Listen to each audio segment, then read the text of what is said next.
వస్తారు. ఒక 50 మెంబర్స్ బస్సులో టూర్కి వెళ్తారు. ఆ 50 మెంబర్స్ పోతుంటే మధ్యలో కొంచెం దూరం ప్రయాణించగానే మధ్యలో ఉరుములు మెరుపులు అవన్నీ వస్తుంటాయి.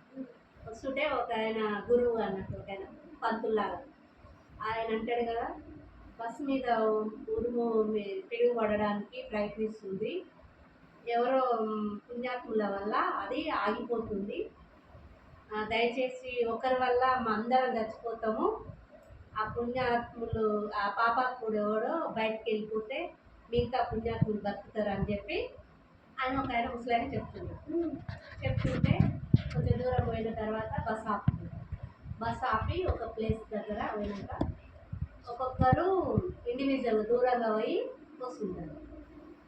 అట్లనే 49 మెంబర్స్ పోయి వచ్చింది. ఆ 49 మెంబర్స్ మీద పడలేదు పిడుగు, అయితే ఒక్కొక్కరి మీద పడలేదు.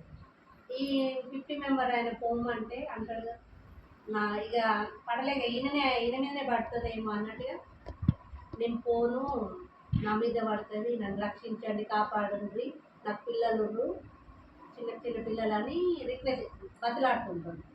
బతిలాడినని ఈ 49 మంది నీ వల్ల మేం కావాలా, పో, నీ పాపాత్మని నువ్వే అని చెప్పి ఆయనని తోసేసి అక్కడ ఆయన పోయి అక్కడ నిలబడంగానే పిడుగు ఎవరి మీద పడుతుంది? 49 మెంబర్స్ మీద పడుతుంది.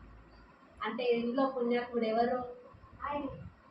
50 మెంబర్స్ ఆయన 50 మెంబర్స్లో 50 మెంబర్ ఆయన ఒక్క ఆయన పుణ్యాత్ముడు. ఈ 49 మెంబర్స్ పాపాత్ముడు. మీరు ఏమంటారు? ఒక్కరే పాపాత్ముడు. కాకపోతే అక్కడ అందరు పాపాత్ములు ఒక్కరే పుణ్యాత్ముడు. నీతి ఏంటిది ఇందులో?